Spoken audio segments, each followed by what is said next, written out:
Hello दोस्तों, नमस्कार। आपके अपने चैनल हिंदी मिरर पर फिर से आपका स्वागत है। दोस्तों, आज का जो आपका विषय है यूपीएचईएससी का जो आपकी सेकंड यूनिट है, उससे हम आपका ये कंटेंट लेकर आए हैं और साथ में इसमें आपके एमसीक्यू लिए हैं 70। ठीक है, ये कुल आपके 140 जो हैं एमसीक्यूज़ हैं इस टॉपिक को लेकर, क्योंकि इसमें आपके 4 टॉपिक हैं। पहला टॉपिक आपका इसमें जो है शिक्षण से संबंधित है, फिर आपका दूसरा टॉपिक शोध से संबंधित है, उसके बाद आपके 2 टॉपिक और हैं, उनको मैं दूसरी यूनिट में जो है क्लियर कराऊंगी। आज मैंने आपके 2 ही टॉपिक लिए हैं, एक तो शिक्षण से संबंधित और शोध से संबंधित। उससे ही रिलेटेड मैंने आपके जो है 70 प्रश्न लिए हैं। नेक्स्ट वीडियो में आपके 70 प्रश्न और दोनों टॉपिक में क्लियर कर दूंगी, जिससे आपका कंसेप्ट ही क्लियर हो जाएगा और साथ में आपके एमसीक्यूज जो आपके एग्ज़ाम में आएंगे उसकी भी तैयारी हो जाएगी। दोस्तों, अगर आपको वीडियो पसंद आती है तो ज़्यादा से ज़्यादा लाइक एंड शेयर कीजिए। दोस्त जो आज ही चैनल से जुड़े हैं वो चैनल को सब्सक्राइब कर लें, बेल आइकन को हिट कर दें, जिससे नई वीडियो के नोटिफिकेशन उनको टाइम से मिलते रहें। चलिए शुरू करते हैं आपका टॉपिक। पहले इसमें है शिक्षण क्या है। शिक्षण कार्यों के विषय में ज्ञान प्राप्त करने से पूर्व शिक्षण का अर्थ समझना अधिक युक्तिपूर्ण होगा। शिक्षण अंग्रेजी के शब्द टीचिंग का हिंदी प्राय है। शिक्षण एक सामाजिक प्रक्रिया है तथा इस पर प्रत्येक देश की शासन प्रणाली, सामाजिक दर्शन, सामाजिक परिस्थितियों, मूल्य आदि का प्रभाव पड़ता है। दोस्तों देख लीजिए ध्यान से, इसके सारी यहाँ पर ये परिभाषाएं दी गई हैं शिक्षण से संबंधित। कभी कभी आपके एग्जाम में परिभाषाएं भी आ जाती हैं। ठीक है, वर्ड बुक ये पर यहाँ पर अनुसार है। शिक्षण एक ऐसी प्रक्रिया है जिसके एक व्यक्ति दूसरे के ज्ञान को, कौशल और अपनी अभिरुचियों को सीखने या प्राप्त करने में सहायता करता है। इस प्रकार से ये 2-3 मैंने परिभाषाएं मिली हैं। आगे है शिक्षण की प्रकृति। शिक्षण की प्रकृति कैसी होती है। ज्ञान प्रदान करने की प्रक्रिया को शिक्षण कहा जाता है। इसमें वे सभी क्रिया तथा प्रयास आ जाते हैं, सीखने में मदद करते हैं। इसे प्रभावित करने वाली सामाजिक प्रक्रिया माना गया है। ठीक है, छात्रों और जो प्राध्यापक हैं, जो टीचर होते हैं, परस्पर आप एक दूसरे से प्रभावित होते हैं। यहाँ पर ये इसको डिटेल में आप पढ़ लेना। इसमें जो है ग्रीन की शिक्षण प्रक्रिया में 4 विशिष्ट स्तर हैं। ये इस तरह से क्वेश्चन आपके बन सकते हैं कि ग्रीन की जो शिक्षण प्रक्रिया है उसमें कितने स्तर हैं। तो इसके स्तर हैं अनुकूलन, प्रशिक्षण, अनुदेशन। ये इसके 4 जो हैं, यहाँ पर इसके 4 ये क्या हो गए, स्तर हो गए, विशिष्ट स्तर। ग्रीन का कथन यहाँ पर दिया गया है। अब आते हैं शिक्षण के चर पर। क्या होते हैं शिक्षण के चर। वेरिएबल ऑफ टीचिंग क्या होते हैं। शिक्षण प्रक्रिया में 3 प्रकार के प्रमुख चर होते हैं। देख लीजिए 3 प्रमुख चर कौन कौन से होते हैं। स्वतंत्र चर। क्या होता है स्वतंत्र चर। शिक्षण प्रक्रिया में शिक्षक स्वतंत्र चर के रूप में कार्य करता है। वह छात्रों को अधिगम अनुभव प्रदान करने के लिए विभिन्न प्रकार के कार्य करता है। यानी कि जो टीचर होता है या शिक्षक होता है वह अपने तरीके से काम करता है, वह काम करने के लिए स्वतंत्र होता है। लेकिन आश्रित चर कौन आता है। आश्रित चर में छात्र आता है। यह किस पर आश्रित होता है, एक अध्यापक पर आश्रित होता है, इसलिए इसको आश्रित चर बोला गया है। वह हस्तक्षेप चर क्या है। शिक्षण प्रक्रिया में पाठ्य वस्तु, शिक्षण विधियाँ, शिक्षण युक्तियाँ, शिक्षण व्यूरचनाएं आदि हस्तक्षेप चर वर्ग में आती हैं, क्योंकि इन्हीं के द्वारा शिक्षण प्रक्रिया को पूर्ण किया जाता है। अगर ये नहीं होंगी, ये हस्तक्षेप नहीं करेंगी तो शिक्षण प्रक्रिया पूरी नहीं होगी। इस प्रकार से ये 3 आपके जो हैं चर होते हैं। अब आते हैं शिक्षण की विधियां पर। किसी भी अधिगम के क्षेत्र में सफलता प्राप्त करने के लिए आवश्यक है कि उस क्षेत्र में कौशल तथा दक्षताएं विकसित की जाएं, है ना। शिक्षण विधियाँ ऐसे साधन हैं जिनके प्रयोग से छात्र पाठों में रुचि लेने लगते हैं। तो अगर आप अपनी जो है टीचिंग के जो है टेक्निक नहीं अपनाएंगे तो आप शायद नहीं कर पाएंगे। अब जैसे हम आपको वीडियो प्रोवाइड कराते हैं तो हम तरह तरह की टेक्निक लेकर आते हैं, अलग अलग तरीके से आपको वीडियो प्रोवाइड कराते हैं, तभी तो आपको इंटरेस्ट आता है ना। अगर हम सीधे सीधे आपको पढ़ाते रहे तो शायद आप हमारी वीडियो ना देखें। तो जब आपको वीडियो अच्छे से दी जाती है, अच्छे से नई नई टेक्निक लगाई जाती है, तभी तो आप हमारे कंटेंट को पसंद करते हैं और शेयर करते हैं, लाइक करते हैं। तो इसी तरह से अगर आप एक कक्षा में पढ़ाते हैं तो अनेक विधियाँ अगर आप लगाएंगे तभी आपका जो अध्यापन है वह सफल हो पाएगा। तो यहाँ पर देख लीजिए विधियाँ क्या क्या हैं। व्याख्यान विधियाँ, स्पष्टीकरण। अब जैसे मैं ये लेकर आई हूँ आपके लिए कंटेंट, तो मैं इसका स्पष्टीकरण कर रही हूँ, उसके बाद मैं आपको एमसीक्यू कराऊंगी इसमें उदाहरण के तौर पर। तो इस तरह से आप भी जब क्लास में पढ़ाते हैं तो इस तरह की विधियों को जो है कीजिए, तो जिससे क्या होगा, आपका शिक्षण जो है प्रभावी होगा। अब प्रभावित करने वाले कारक कौन से हैं। शिक्षण जिससे प्रभावित होता है, एक तो है मनोवैज्ञानिक कारक, व्यक्तिगत कारक और बौद्धिक कारक। यहाँ पर ये 3 कारक बताए गए हैं और ये वेरी इंपॉर्टेंट आपका यहाँ पर कंटेंट है ये वाला।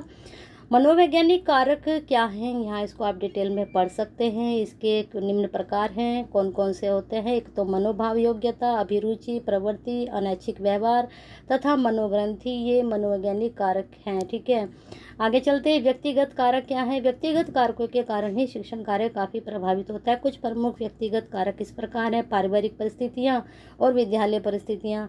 अगर इस तरह की परिस्थितियाँ आपके सामने आती हैं तो शायद आपका मन ना लगे, और अगर विद्यालय सही नहीं है, वहाँ अच्छे से टीचिंग नहीं होती है, अच्छे से अपने को नहीं पढ़ाया जाता है, तो उससे भी आपका शिक्षण जो है प्रभावित होता है। तो आगे देख लीजिए। पारिवारिक परिस्थितियाँ, माता पिता के साथ संबंध, घर की आर्थिक स्थिति, बहुत सारे कारण होते हैं जिनके कारण जो है ये आपका जो है शिक्षण प्रभावित होता है। अब है बौद्धिक कारक। बौद्धिक कारक में क्या होता है। बुद्धि का शिक्षण पर व्यापक प्रभाव होता है। बौद्धिक स्तर का शिक्षण पर प्रत्यक्ष एवं गहरा प्रभाव पड़ता है, क्योंकि जिस प्रकार की बुद्धि होगी उसी प्रकार का आप ग्रहण करेंगे। तो यहाँ पर ये इस प्रकार से ये कारक हो गए। अब भारत में शिक्षा की व्यवस्था क्या है ये देख लीजिए। यहाँ पर संघ सूची में 97 विषय हैं और शिक्षा से संबंधित निम्नलिखित प्रविष्टियाँ हैं। प्रविष्टि 13 अब अलग अलग प्रविष्टियाँ दी गई हैं संघ सूची में। विदेशों से शैक्षिक और सांस्कृतिक संबंध, ये प्रविष्टि 13 में है। प्रविष्टि 62 में संविधान के लागू होने के समय विद्यमान प्रसिद्ध संस्थाएं कौन कौन सी हैं। राष्ट्रीय पुस्तकालय, भारतीय संग्रहालय, इंपीरियल युद्ध संग्रहालय, विक्टोरिया मेमोरियल, वॉर मेमोरियल, अन्य संस्थाएं जो भारत सरकार द्वारा पूर्णतः तथा अक्षतः वित्त पोषित हों और जिन्हें विधि के अनुसार संसद द्वारा राष्ट्रीय महत्व की संस्थाएं घोषित किया गया हो। इस तरह से ये आप जो है पढ़ लेना। ये सारी प्रविष्टियाँ मैंने दी गई हैं जो भारत की शिक्षा से संबंधित हैं। अब आते हैं दूसरा टॉपिक आपका शोध। ठीक है, मैंने कहा था ना आपके इस यूनिट में 4 टॉपिक हैं। दूसरा आपका टॉपिक है शोध, तात्पर्य एवं प्रणाली। इसका देख लीजिए। शोध क्या है। शोध द्वारा हम नए तथ्यों को ढूंढ निकालते हैं। शोध के 4 अंग होते हैं। शोध का प्रथम विस्तार। शोध द्वारा हम क्या करते हैं, नए तथ्यों को खोजते हैं, ये इसका तात्पर्य हो गया। अब इसके अंग देख लीजिए। ज्ञान क्षेत्र की किसी समस्या को सुलझाने की प्रेरणा, विवेकपूर्ण अध्ययन और प्रासंगिक तथ्यों का संकलन, परिणाम स्वरूप निर्णय। इस प्रकार से ये आपको बताया गया है। इसमें शोध की प्रक्रिया में समस्या के कथन के बाद परिकल्पना की रचना की आवश्यकता होती है। आपने एक समस्या को चुन लिया है, फिर आपकी उसकी परिकल्पना करते हैं। ठीक है, उसको सोचते हैं कि हम इसको जो है समस्या को इस प्रकार से हल कर सकते हैं। परिकल्पना आप बना लेते हैं। परिकल्पना यानी व्यापक रूप से विस्तृत रूप से फैलकर सोचना परिकल्पना है, जिसके आधार पर मन की भावनाएं प्रकट होती हैं। शोधकर्ता को ऐसी परिकल्पना बनानी चाहिए जिसकी जो है की जा सके। कल्पना सत्य है या असत्य है। परीक्षण से उत्तम परिकल्पना का जन्म होता है। जब आप परीक्षण करते हैं अपनी कल्पना का, तो आप सोचते हैं कि यह कल्पना सत्य बैठेगी या फिर असत्य, तब भी आप उस कल्पना का जो है अच्छी या उत्तम परिकल्पना को निकाल पाएंगे और तभी आप जो है अच्छे से शोध कर पाएंगे। अब शोध के प्रकार देख लीजिए। वर्णनात्मक, विश्लेषणात्मक, मूल शोध, प्रायोगिक, मात्रात्मक, सिद्धांतत्मक, ये सब इसके जो है प्रकार है। अनुभविक, अप्रयोगात्मक, ऐतिहासिक शोध। तो ये सब शोध के जो हैं आपके प्रकार आ गए। अब आते हैं इस पर। शोध की रूपरेखा कैसी होती है। शोध की रूपरेखा, पहले आप शीर्षक, फिर भूमिका, फिर मुख्य भाग, फिर निष्कर्ष। इस प्रकार से आप इसकी रूपरेखा तैयार करते हैं और फिर लास्ट में आप संदर्भ सूची डालते हैं। अगला देख लीजिए टॉपिक। इसमें शोध लिखना शुरू करने से पहले शीर्षक का चुनाव करना चाहिए। भूमिका को प्रस्ताव भी कहा जाता है ना। प्रस्तावना भी लिखी जाती है, इसको भूमिका को प्रस्तावना भी कहते हैं। प्रस्तावना द्वारा शोध के बारे में संक्षिप्त रूप से कहा जाता है, क्योंकि वहाँ आप पूरा डिटेल नहीं दे सकते। आप थोड़ी सी जितना भी आपका लिख रहे हो आप उसकी थोड़ा सा भूमिका बताते हो कि हम ये बताने यहाँ पर जा रहे हैं। ठीक है, इसके लिए शोध लिखने के लिए आप किन किन किताबों, पत्रिकाओं, समाचारों, पत्रों, शोध लेखों आदि की मदद लेते हैं। उन्हें संदर्भ सूची में आप लिखते हैं, डालते हैं लास्ट में कि हमने यहाँ से ये कंटेंट उठाया है। कुछ आप अपना डालते हैं, कुछ आप उसको उठाते हैं। शोध के चरण कौन कौन से हैं। शोध ये है अलग अलग इसको दिया है। तो यहाँ पर स्लूटर ने शोध के चरण बताए हैं। तो इनके अनुसार शोध विषय का चुनाव, शोध समस्या को जानने के क्षेत्र का संरक्षण, संदर्भ ग्रंथ सूची का निर्माण, ये इनके स्लूटर के अनुसार है। फिर है CR कोठारी के अनुसार शोध के चरण कौन से हैं। शोध समस्या का निर्धारण, गहन साहित्य सर्वेक्षण, उपकल्पना का निर्माण, ठीक है, वही परिकल्पना, उपकल्पना, शोध प्रारूप का निर्धारण, इस प्रकार से इन्होंने बताए हैं कोठारी जी ने। ये इनके कोठारी जी के हैं शोध के चरण। इस प्रकार से ये 2 टॉपिक मैंने आपके क्लियर कर दिए हैं और आपको मुझे लगता है ये टॉपिक समझ में आ गए होंगे। अगर नहीं समझ में आए तो एक लेक्चर और प्रोवाइड करा देंगे आपका इसका पूरा डिटेल में, तो आप बता देना कमेंट बॉक्स में कि और डिटेल में इसकी जानकारी आपको चाहिए। चलिए प्रश्न शुरू करते हैं। पहला प्रश्न है आपका, मूल्य शिक्षा प्रदान करने का सर्वोत्तम तरीका है। तो आपको इसे बताना है कि जो मूल्य शिक्षा हम प्रदान करते हैं उसका सर्वोत्तम तरीका इन चारों में से कौन सा है। तो आपकी जानकारी के लिए बता दें, मूल्यों पर आदर्शात्मक प्रस्तुति विमर्शी सत्र जो होता है वह मूल्य शिक्षा प्रदान करने का तरीका होता है।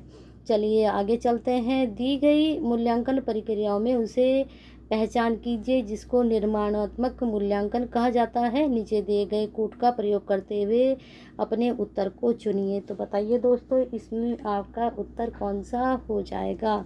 तो इसमें आपका उत्तर हो जाएगा D, ठीक है। चलिए देखते हैं इसको। यहाँ पर इसका उत्तर, यहाँ पर D है इसका उत्तर। 2, 4 और 6 इसको आप लगा लीजिए ऊपर उत्तर इसका। इसमें से आपका दूसरा सही है, चौथा सही है और साथ में आपका छठा सही है, ठीक है। इसको लगा लेना आप, इसमें आपका छठा सही है। चलिए आगे चलते हैं प्रश्न पर। शिक्षण अधिगम संबंधों के संदर्भ में निम्नलिखित कथनों के समुच्चय में से कौन सा स्वीकार्य कथन है। अपना उत्तर दर्शाने के लिए सही कूट का आपको चयन करना है। तो दोस्तों आपकी जानकारी के लिए बता देते हैं, इसमें जो आपका उत्तर बैठेगा वो उत्तर होगा आपका B, 1, 2, 3, 5, ठीक है। इसको टिक कर लीजिए आप अपने उत्तर को। इसमें जो उत्तर बताया गया है 1, 2 और आपका तीसरा और पांचवा, ठीक है। इसको जो है आप लगा लीजिए, तीसरा और पांचवा। चलिए आगे चलते हैं अगले प्रश्न पर। अगला प्रश्न है, संकलनात्मक, जो आपका संकलनात्मक परीक्षणों के आधार पर एक शिक्षक अपने विद्यार्थियों के निष्पादन व्यवहार को उसमें अभिव्यक्त सुव्यवस्थित जीवन शैली के संदर्भ में व्याख्यात करता है, इसे कहा जाएगा। प्रश्न बहुत थोड़े टिपिकल से हैं, लैंग्वेज थोड़ी टिपिकल से है, अगर आप अच्छे से समझेंगे तो समझ में आएंगे आपके, ठीक है। इसमें पूछा गया है कि जो आप संकलनात्मक परीक्षण आधार करते हो, इनका आधार आप क्या लेके चलते हो। शिक्षक अपने विद्यार्थियों के निष्पादन व्यवहार को उसमें अभिव्यक्त सुव्यवस्थित जीवन शैली के संदर्भ में किस तरह से उसको व्याख्यात करते हैं, यानी किस प्रकार से उसकी व्याख्या करता है या फिर उसको क्या कहा जाता है। तो बताइए दोस्तों इसका उत्तर क्या हो जाएगा। तो इसका उत्तर हो जाएगा निष्कर्ष संदर्भित परीक्षण, ठीक है। इसको बोला जाता है निष्कर्ष संदर्भित परीक्षण। चलिए आगे चलते हैं। लैंग्वेज थोड़ा आपको टिपिकल लग रही होगी, लेकिन आपकी जानकारी के लिए बता दें, क्वेश्चन आपके एग्जाम में इसी तरह से पूछे जाते हैं, ठीक है। अगला प्रश्न देख लीजिए। अगला प्रश्न है, निम्नलिखित में से कौन शिक्षण में प्रमुख व्यवहार है। बताइए दोस्तों कौन सा इसमें प्रमुख व्यवहार है। शिक्षण में प्रमुख व्यवहार आप क्या करेंगे जब आप एक विद्यार्थी को पढ़ाएंगे या शिक्षण करेंगे। तो बताइए दोस्तों इसका उत्तर क्या हो जाएगा। तो इसका उत्तर हो जाएगा आपका C, अनुदेशनात्मक विविधता, ठीक है। चलिए आगे चलते हैं। यहाँ पर इसकी आपकी डिटेल है, इसको आप पढ़ सकते हैं। अगला प्रश्न देख लीजिए। निम्नलिखित में से कौन सा संगठन शैक्षणिक योजना में क्षमता निर्माण कार्य में संबंध रखता है। वेरी इंपॉर्टेंट प्रश्न, जरूर नोट करिए इसको। 90 में इसको आप नोट कर सकते हैं, 95% में भी आप इसको नोट कर सकते हैं। तो बताइए दोस्तों इसका क्या उत्तर हो जाएगा। इसका उत्तर हो जाएगा आपका NUEPA, NUEPA। क्या बनाइए, देखिए न्यूपा, ठीक है। यहाँ पर इसका उत्तर है D, ठीक है। ये बन गया आपका। चलिए आगे प्रश्न पे चलते हैं। यहाँ इसकी डिटेल है, इसको पढ़ लीजिए। शैक्षिक योजना में क्षमता निर्माण कार्य संबंध स्थान राष्ट्रीय शैक्षिक योजना प्रशासन विश्वविद्यालय, इसको आप हिंदी में भी पढ़ लेना। प्रारंभिक संस्थान national institute of educational planning and administration, Nipah के नाम से जाना जाता था और यूनेस्को से संबंध था। यूनिपा एक स्वायत्त शासी संस्थान है। ये इसमें जितने भी पॉइंट्स बने हुए हैं इनको जरूर पढ़िए, इसको थोड़ा सा नोट डाउन भी कर लीजिए। अगला प्रश्न देख लीजिए। शिक्षक कक्षा में एक संदेश शब्दों या चित्रों में भेजता है, विद्यार्थी वास्तव में है। क्या है विद्यार्थी वास्तव में। तो आपका इसका उत्तर हो जाएगा बी, डिकोडर्स। ये एनकोडर्स डिकोडर्स भी जरूर पढ़ के जाएं आपके एग्जाम के लिए। अगला प्रश्न देख लीजिए, शिक्षण संबंधी सहायक उपकरणों की उपयोगिता के औचित्य का आधार है। शिक्षण संबंधी जो सहायक उपकरण हैं उसमें उपयोगिता का आधार क्या रहता है? चलिए देख लीजिए इसका उत्तर। इसमें आपका उत्तर हो जाएगा डी, अधिगम कार्यों में विद्यार्थियों को प्रभावी ढंग से लगाना। सीखने का जो कार्य होता है वो जो है किसकी सहायता से होता है? वो उपकरणों की सहायता से आप जो है विद्यार्थी को अच्छे ढंग से लगा सकते हैं। अगला प्रश्न देख लीजिए, कक्षा में अध्यापक निम्नलिखित में किस पर तत्काल नियंत्रण रखता है? तो यहाँ पर बताना है कि किस पर तत्काल नियंत्रण रखता है। एक, अध्यापक स्वयं पर, संप्रेषण की चयनित पद्धतियों और संदेश पर उसको जो है नियंत्रण होना चाहिए। एकदम उसको जो है क्या करना चाहिए? नियंत्रण रखना चाहिए। अगला प्रश्न है, निम्नलिखित में से कौन प्रभावी श्रवण के मूल कारक हैं? जब आप कोई बात बता रहे हो तो आपकी बातें ध्यान से सुनी जा रही हैं नहीं, तो उसके लिए जो प्रभावी कारक हैं कौन कौन से हो सकते हैं इसके बारे में आपको बताना है। तो आपकी जानकारी के लिए बता दें, इसमें डी, विचारों को स्वीकार करना, विमर्श और मुक्त प्रश्न पूछना। ठीक है, तो उससे क्या होता है, आपका जो आप बात बता रहे हो या शिक्षण करा रहे हो तो वह एक प्रभावी शिक्षण हो सकता है या प्रभावी जो है आपका संचार हो सकता है। अगला प्रश्न देख लीजिए, कक्षा में विद्यार्थियों द्वारा संदेश ग्रहण करने पर प्रतिकूल प्रभाव डालने वाले आंतरिक एवं बाह्य कारकों को क्या कहा जाता है? तो आपको इसे बताना है कि जो प्रभाव डालते हैं उनको क्या कहा जाता है। तो आपकी जानकारी के लिए बता दें, वह क्या होते हैं? शोर। ठीक है, आंतरिक एवं बाह्य, ये आपके बाहर से भी आ सकता है और आपकी क्लास में भी हो सकता है। अगला प्रश्न देख लीजिए, शिक्षा के क्षेत्र में एक स्वतंत्र आयोग के अध्यक्ष के रूप में यूनेस्को को प्रस्तुत की गई जैक्स डिलॉर्ड्स की रिपोर्ट का शीर्षक था। बहुत अच्छा प्रश्न है, ये आपसे पूछा भी जा सकता है, पूछा भी जाता है। तो आपकी जानकारी के लिए बता दें, इसका उत्तर learning the treasure within जो है रिपोर्ट का शीर्षक था और ये प्रश्न आपसे यहाँ से भी पूछा जा सकता है। ठीक है, अगला प्रश्न देख लीजिए। अगला प्रश्न है, यहाँ पर ये पूरी डिटेल है, इसको आप ढंग अच्छे से पढ़ लेना। अगला प्रश्न देख लीजिए, पितृकारिता पद का संबंध है। पितृकारिता मुझे लगता है ये सभी को पता होगा, ये प्रश्न भी बहुत एग्जाम में आपके पूछा जाता है। तो पाठकों दर्शकों को आकर्षित करने के लिए सनसनी प्रकता और अतिशयोक्ति जो खबरें आती हैं, न्यूज आती है, जो कुछ भी होता है वह किस में आता है? पितृ पत्रकारिता में आता है। अगला प्रश्न देख लीजिए, नीचे दी गई सूची में से विद्यार्थियों को उन अभिलक्षणों को चिन्हित करना है जो शिक्षण अधिगम प्रणाली को प्रभावी बनाने में सहायक हैं। बताइए, अपने उत्तर को इंगित करने के लिए सही कूट का चयन करें।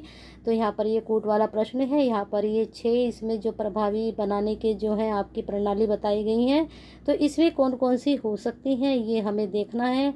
तो इसमें जो है आपका उत्तर है 1, 3, 4। ठीक है, पहली देख लेते हैं, विद्यार्थी का पूर्व अनुभव। विद्यार्थी को क्या आता है, पहले आप उसका ज्ञान करेंगे या उसको जान लेंगे तो आपके लिए भी ज़्यादा अच्छा होगा और एक विद्यार्थी के लिए भी अच्छा होगा। फिर दूसरा है आपका, तीसरा और चौथा, विद्यार्थी की अभिक्षमता। अगर आपने उसकी विद्यार्थी की अभिक्षमता को ही नहीं समझा तो आप किस तरह से टीच करेंगे उसको? पहले उसकी अभिक्षमता को जाने, उसकी कैपेसिटी क्या है ग्रहण करने की, उस हिसाब से उसको आप शिक्षण देंगे।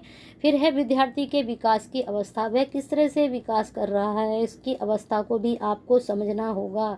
एक विद्यार्थी की दृष्टि से आपको ये सब चीज़ देखनी होगी, तभी आपका शिक्षण क्या होगा, तभी आपका शिक्षण जो है प्रभावी भी होगा और इस अधिगम प्रणाली को अगर आप अपनाएंगे। तो चलिए आगे चलते हैं। अगला प्रश्न है, शिक्षक और विद्यार्थियों के बीच परस्पर संवाद समीप जोन का निर्माण करता है। अगर आप इस तरह के संवाद करते हैं तो आप जो है एक दूसरे के समीप आ सकते हैं या दूर जा सकते हैं। तो क्या होगा आपका इसका उत्तर? विकास। ठीक है, किसका निर्माण करेगा? विकास का। ठीक है, शिक्षक और विद्यार्थी के बीच अगर एक संवाद और परस्पर संवाद होगा तो उससे किसका विकास होगा? विद्यार्थी का तो होगा, मुझे लगता है कि शिक्षक का भी विकास इसमें जुड़ा होता है। अगला प्रश्न है, किसी कक्षा में स्थानिक श्रव्य पुनः प्रस्तुति की वजह से विद्यार्थियों को निम्नलिखित में से क्या घट सकती है? अगर आप किसी कक्षा में श्रव्य पुनः प्रस्तुति करेंगे तो आपका, जैसे आपने कोई टॉपिक पढ़ा दिया और आप दोबारा से उसी टॉपिक को फिर रिपीट कर रहे हैं, तो उससे विद्यार्थियों में क्या घट सकता है? तो बताइए दोस्तों, इसका उत्तर क्या हो सकता है? इसका उत्तर होगा आपका बोध में संज्ञानात्मक भार, है ना, जानने का जो भार है वो घट जाएगा। एकदम उत्साह रहता है एक बच्चे के अंदर, क्योंकि जो उसको चीज़ जाननी है और उसने एक बार सुन ली तो शायद वो दोबारा उस चीज़ को नहीं सुन पाए दोबारा से, तो वो उसका जो है भार जो है घट जाता है संज्ञान जानने का। कक्षा में संवाद अनिवार्य रूप से होना चाहिए। किस तरह का संवाद आपका एक विद्यार्थी के साथ होना चाहिए? तो आपका उत्तर हो जाएगा तदनुभूतिक। ठीक है, तदनुभूतिक होना चाहिए। चलिए आगे चलते हैं। अगला प्रश्न देख लीजिए। प्रधानमंत्री शोध फेलोशिप निम्नलिखित में से किसमें पीएचडी कार्यक्रम करने वाले छात्रों के लिए है? तो दोस्तों इसमें जो है आपका उत्तर डी, आईआईटी और आईआईएसी। बहुत अच्छा प्रश्न है, ये एग्जाम में कई बार आ चुका है, इसको जरूर नोट डाउन करें। राष्ट्रीय उच्चतर शिक्षा अभियान RUSA के निम्नलिखित में से क्या उद्देश्य हैं? बताइए दोस्तों, इसमें से आपका ये कूट में प्रश्न है, तो इसमें बताना है कौन कौन से आपके उद्देश्य इसमें हैं। तो आपकी जानकारी के लिए बता दें, इसमें आपका उत्तर है 1, 2, 3 शुरू के जो आपके ये हैं यही इसके उद्देश्य हैं, पहला, दूसरा और आपका तीसरा। ठीक है, इसको आप लगा लेना। चलिए आगे चलते हैं, यहाँ डिटेल है इसकी, इसका आप पढ़ लेना। ज़्यादा प्रश्न है, जल्दी जल्दी करते हैं। अधिगमकर्ता को निम्नलिखित में से कौन सी विशेषता शिक्षण की प्रभाव उत्पादकता से अत्यंत रूप से संबंधित है? सीधा सीधा आंसर बताते हैं आपको, जिससे आप बाद में इसको आराम से पढ़ें, फिर वीडियो बहुत लेंदी हो जाएगी। अधिगमकर्ता का पूर्व अनुभव। चलिए आगे चलते हैं प्रश्न पर। जब शिक्षाविदों को व्याख्यान देने अथवा कुछ विशेष शिक्षा संबंधी प्रकरणों पर अपनी प्रस्तुति देने के लिए बुलाया जाता है तो क्या कहलाता है? बताइए दोस्तों, ये क्या कहलाएगा? तो आपकी जानकारी के लिए बता दें, पहले इसको थोड़ा आगे कर लेते हैं जिससे आपको पता रहे कि क्या कहलाएगा। यहाँ इसका ये आंसर है सेमिनार। ठीक है, इसको सेमिनार को आप लगाना है आपको। आगे चलते हैं, अगला प्रश्न देख लीजिए। यदि कोई विद्यार्थी मिड डे मील का हस्तक्षेप के आयोजन के लिए संभावित कारकों के प्रभाव का पता लगाना चाहता है तो अनुसंधान की कौन सी पद्धति इस अध्ययन के लिए सर्वोत्तम होगी? बताइए दोस्तों, क्या होगी? तो क्या होगी? कार्योत्तर पद्धति। बहुत अच्छा प्रश्न है, शोध के हिसाब से जरूर नोट डाउन करें, यहाँ इसकी डिटेल भी है, इसको पढ़ सकते हैं आप आराम से। कक्षा में विद्यार्थियों को संबोधित करते समय अध्यापक द्वारा ध्यान में रखने जाने वाले महत्वपूर्ण तत्वों को चिन्हित करना है। कौन कौन से आपको तत्व जो है वहाँ पर जो है रखने हैं या उनको ध्यान रखना है, तो आपकी जानकारी के लिए बता दें, इसमें वाक स्वराघात परिवर्तन, वाक मांडुलन, किस तरह से आपका जो आप बोल रहे हो उसका ऊपर नीचे लय किस तरह से है, ठीक है, उसका जो है सुर कैसे हैं, सब आपको देखना होता है। एक अध्यापक के रूप में कक्षा में आपकी प्रभावी उपस्थिति सुनिश्चित करने के लिए सर्वोत्तम विकल्प का चयन करना है। आपकी प्रभावी उपस्थिति के लिए इसका चयन करना है तो कैसी होनी चाहिए? सुस्थापित भंगिमा का अंगीकरण। चलिए आगे चलते हैं अगले प्रश्न पर। उच्च शिक्षा की संस्थाओं में राष्ट्रीय मूल्यांकन का प्रत्यायन परिषद NAAC द्वारा निम्नलिखित में से किस संकेंद्रक मूल्य को बढ़ावा दिया गया है? तो आपका इसका उत्तर हो जाएगा, ये आपका कूट में उत्तर है, आपका कूट में उत्तर है, तो ये हो जाएगा 1, 2, 3। आप इसको पढ़ लेना आराम से, उत्तर मैंने आपको बता दिया है। निम्नलिखित कथनों के समुच्चय में कौन से शिक्षण और अधिगम की प्रकृति एवं उद्देश्यों को सर्वोत्तम रूप में प्रस्तुत करता है? बहुत अच्छा प्रश्न है, ये भी आपका कूट में ही प्रश्न है, तो आपका इसमें उत्तर क्या हो जाएगा? सी। यहाँ पर देख लीजिए इसका कूट 1, 2, 3, इसको आप अच्छे से नोट डाउन कर लें पढ़कर। अगला प्रश्न देख लीजिए। शैक्षणिक संस्थाओं में प्रवेश में किन आधारों पर किए जाने वाले पक्षपात का संवैधानिक रूप से निषेध किया गया है?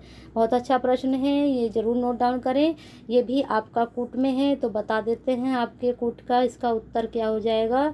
शैक्षणिक संस्थाओं में इसमें आपका कूट का उत्तर, 1 मिनट देखते हैं क्या होता है। इसमें आपका कूट का उत्तर हो जाएगा बी, 1, 2, 3। यहाँ पर भी आपका यही उत्तर जा रहा है। चलिए आगे चलते हैं। अगला प्रश्न है, निम्नलिखित में से डीम्ड विश्वविद्यालय के विषय में कौन सा कथन सही है? तो यहाँ भी आपका कूट में उत्तर है, देख लीजिए। दिए गए कथनों में सही उत्तर का आपको चयन करना है, तो बताइए दोस्तों प्रश्न का उत्तर। निम्नलिखित में से डीम्ड विश्वविद्यालय के बारे में यहाँ पर बताना है, तो इसका आपका उत्तर है 2, 3, 4। ठीक है, 2, 3, 4 आप इसको लगा लेना, 3 और 4 दूसरा ऊपर है। अगला प्रश्न देख लीजिए। भारत में उच्च शिक्षा के लक्ष्य निम्नलिखित में से कौन कौन से हैं? यहाँ भी आपका कूट में ही उत्तर है, देख लीजिए। इसका पहले उत्तर बता देते हैं, इसमें आपका सी सही है। 1, 2, 3, 4, 5 सारे ही सही हैं इसमें उत्तर। ठीक है, यहाँ पर देख लीजिए अधिगम 1, 2 3 4 5, यहाँ पर ये 6 नंबर है, ये चौथा नंबर नहीं है। चलिए आगे चलते हैं। एक स्मार्ट कक्षा शिक्षण का अभ्यासस्थल जिसमें क्या होती है, एक स्मार्ट कक्षा शिक्षण जिसमें क्या हो सकता है जिससे वह स्मार्ट हो, तो आपका इसमें ये भी कूट में उत्तर है आपका, तो यहाँ पर इसका आपका डी होगा। 1 2 3 4 सारे के सारे हैं ये, ठीक है। चलिए आगे चलते हैं। यहाँ पर ये आपका जो है मैचिंग करना है, सेट 1 सेट 2, तो इसमें भी देख लेते हैं पहले उत्तर। इसमें आपका सीधा सीधा उत्तर है ए, ठीक है। यहाँ पर मैं उत्तर बता देती हूँ, इसको आप बाद में आराम से मैच कर लेना। ए में आपका 4th है, बी में 3rd, सी में 1 और डी में 2, इसको अच्छे से आप मैच कर लेना, ठीक है। 70 प्रश्न है, बहुत देर लग जाएगी अगर मैं आपको डिटेल से यहाँ पर प्रश्न कराती हूँ। सीधा सीधे मैं आपको आंसर बता देती हूँ, फिर आप आराम से इनको कर लेना। शिक्षण की प्रभावकारिता में योगदान देने वाले सकारात्मक कारकों वाले विकल्प का चयन करना है, तो यहाँ भी आपका ये कूट में ही प्रश्न है। बताइए दोस्तों इसका कौन सा उत्तर हो जाएगा। शिक्षण की जो प्रभावकारिता है, तो इसका उत्तर बताना है आप लोग।